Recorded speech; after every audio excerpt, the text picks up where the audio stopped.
Hey everyone, this is S.M. Pratt. You remember when Roaring Skies was $300 a box? Like what, 2, 3 years ago? Somewhere in there. Haven't checked the price lately, but 2, 3 years, price is probably gonna move. I'd buy most rare cards at the price from 2, 3 years ago. Trophy cards, Grand Party, any card that's pretty much difficult to find, or any sealed vintage booster box 2, 3 years ago. You're getting a deal today, but I haven't checked Roaring Skies. Don't really remember what happened. Oh yeah, that's right. It was reprinted. Yeah, that's right. Out of print isn't a guarantee. That's not a thing in modern. Doesn't mean anything anymore. So when people are saying that Unbroken Bonds is out of print, there is no Unbroken Bond anymore with Pokemon. There you go. There is your dad joke. It's not a thing. There's never going to be this unprinted modern magic bullet set that you can blindly buy for $100 and it's going to make you a millionaire. It's not a thing. More specifically, multiple distributors have now confirmed that it's going to be printed again at the end of June, early July. Even if you didn't have that, Occam's razor, history repeats itself. Anytime any set is needed, there's still availability. I remember, what was the one before this? Ultra Prism. I remember Ultra Prism was the talk of the town. I remember it was in all the buzz articles, all the news, the Poke news out there talking about how Ultra Prism was limited in some way. You go to every regionals tournaments and there's mountains of Ultra Prism. So what they did at the end of the day, I talked about then. I'll talk about it again now. What Pokemon is doing is they readjusted how they distribute product. They're not giving you this cavalcade of booster boxes like they did with Evolution, Sun and Moon, all the way to Crimson Invasion. Crimson Invasion was the tipping point because a ton of businesses lost a ton of money. If you aren't aware of the Crimson Invasion situation, what happened is it's just a terrible set. It's basically like, what's that one that everybody talks about? Not Base Set 2. There's another one in there, Merging Powers. I think that's the one. There are just a couple sets in Pokemon that are lackluster. Every hobby has it. Every hobby has a low point, high point. Crimson Invasion was definitely a low point. It was so bad that at regionals, people were trying to offload them between like $30 to $40 a box. You heard that correctly. It's ridiculously scary to hear that. Like, $30 to $40 a box? Like, what is this? Is this like Harry Potter TCG? It's like, that should never be a thing. So that was Crimson Invasion. You literally had businesses who lost half of their rolling capital because of Crimson Invasion because they bought the same amount of product from Burning Shadows or, Guardians Rising, the previous sets, and it was just poop sauce. So that's why you had a difference in how product was distributed on the English side. Now, on the Japanese side, it's pretty similar. They followed a similar path.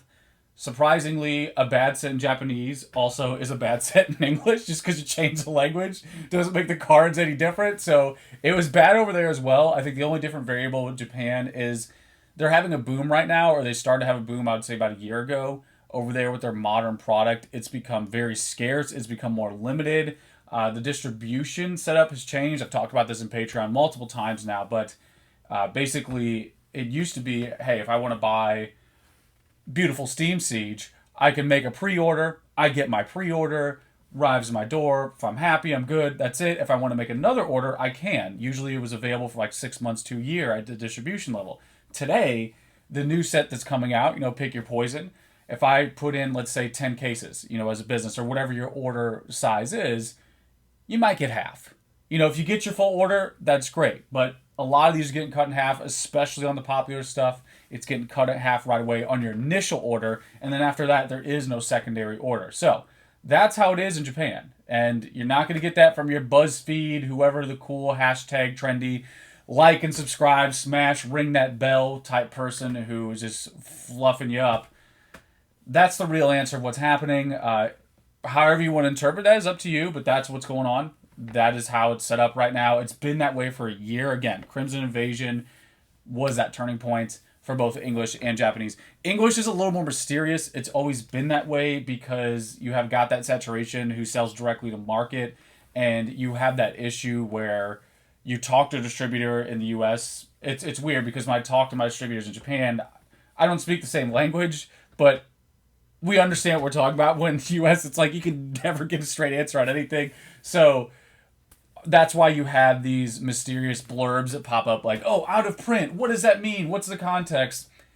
It'll be printed again in another month. They're just being more patient. They're tempering the supply a little bit more than what they used to. They're hedging it a little bit more. It used to just be fired all out. I remember with Evolutions, for example, I bought my first order was 10 cases, and I remember the distributor said, "Can we give you 8 because we don't have enough supply right now, but we'll have more in 5 days or 7 days or whatever it is." That's how it wasn't. It was just constantly going. They were constantly printing, constantly. The ink was never dry. Today it's different because, again, Crimson Invasion and all the blowback they received. Now, the other thing I want to talk about in this video, when you hear all the noise today because the hobby is larger and with growth there comes new challenges, it's always a new opportunity cost arising. With that, you're going to hear constant noise about, like, English Shiny GX, for example. How many times we've seen articles that said, English Shiny GX, it's coming, guys. You'll see, it's coming. No definitive answer. We heard about the little mini set. Don't know how they're going to take the largest set ever in Pokemon, no exaggeration, and scrunch it into a mini set. Maybe they'll chop off some of the cards, who knows. Still don't have that one and done definitive answer, set list, and everything yet. But we've been hearing noise for like 3 months. We heard it was in another set that wasn't happening.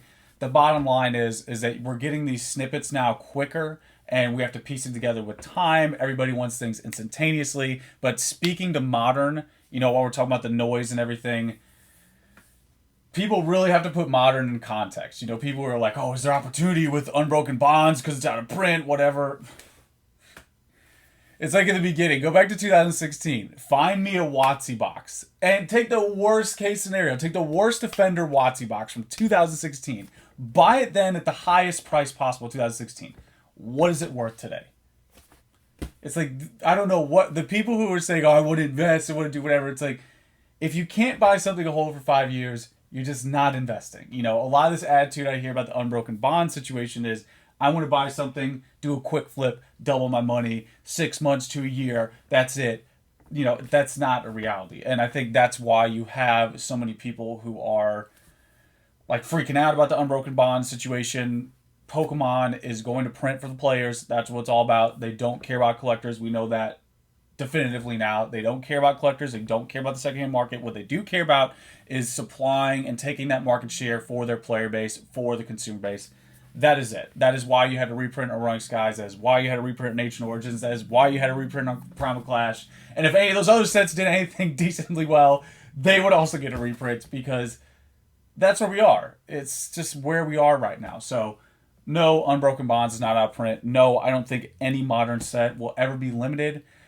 Can we even point at a limited thing in English? Like, seriously, for a second. Can we point at anything recently in English that's been limited?